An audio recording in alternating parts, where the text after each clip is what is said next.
नमस्ते बच्चों, आज हम 4 तारीख को होने वाले 4/3/2024 को फिजिक्स का यूपी बोर्ड का एग्जाम है, उस पर होने वाले एग्जाम पर डिस्कस करेंगे कि उसमें आपको क्या क्या टिप्स फॉलो करने होंगे जिसकी वजह से आप अच्छा एग्जाम अपना कंप्लीट कर पाएंगे।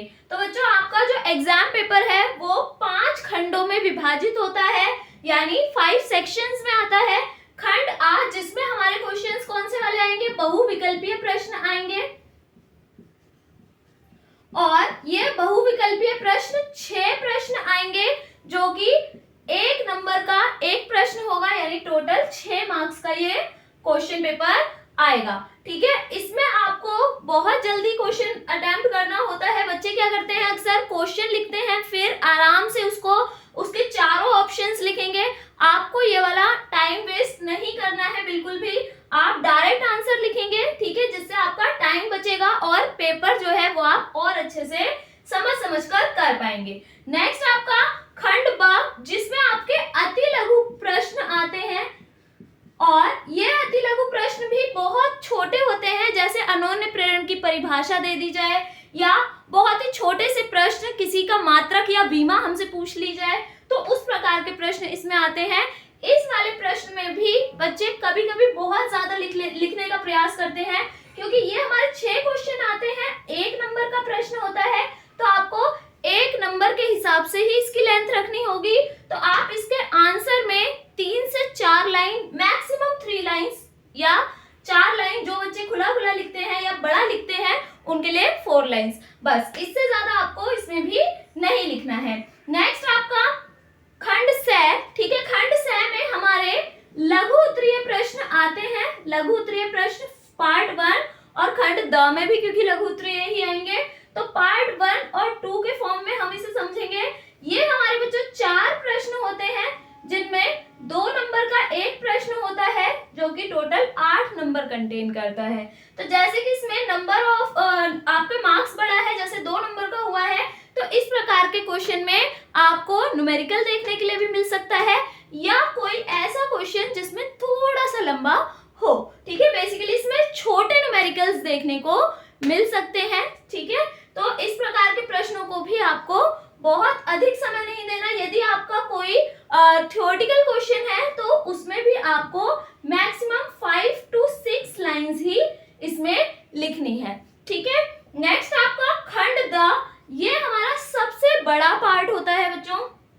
खंड द सबसे बड़ा पार्ट होता है क्योंकि ये भी हमारा लघु उत्तरीय प्रश्नों का ही होता है, और इसमें जो लघु उत्तरीय प्रश्न है उनकी संख्या होती है 10, और ये एक क्वेश्चन आता है 3 नंबर का। तो ये हमारा सबसे ह्यूज पार्ट पूरे एग्जाम पेपर का बनता है, क्योंकि 30 मार्क्स अकेला एक सेक्शन हमें दे रहा है। इसमें आपके हर एक प्रकार के प्रश्न हो सकते हैं, इसमें डेरिवेशंस भी हो सकती हैं, आपकी लॉन्ग क्वेश्चन भी होंगे, न्यूमेरिकल भी होंगे, शॉर्ट भी होंगे, और डिफरेंसेस यानी अंतर भी आ सकता है। तो इस प्रकार के प्रश्नों के लिए आपको प्रिपेयर रहना होगा।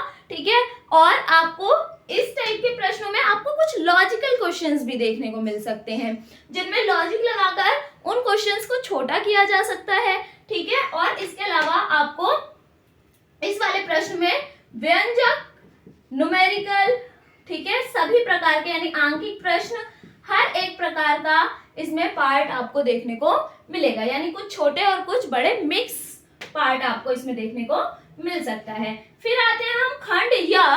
खंड या आपका सबसे बड़ा पार्ट है, क्योंकि इसमें दीर्घ उत्तरीय प्रश्न आते हैं। ठीक है, और दीर्घ उत्तरीय प्रश्न आपके 5 नंबर का एक प्रश्न आता है आपका, और क्वेश्चनों की संख्या होती है हमारे पास 4, और 4 क्वेश्चन जो है वो 5 मार्क्स में आते हैं। ठीक है, जिनमें हर एक क्वेश्चन का एक अथवा यानी एक ऑल्टरनेट आएगा, जिनमें से आपको दोनों में से कोई एक ही चूज करके करना है।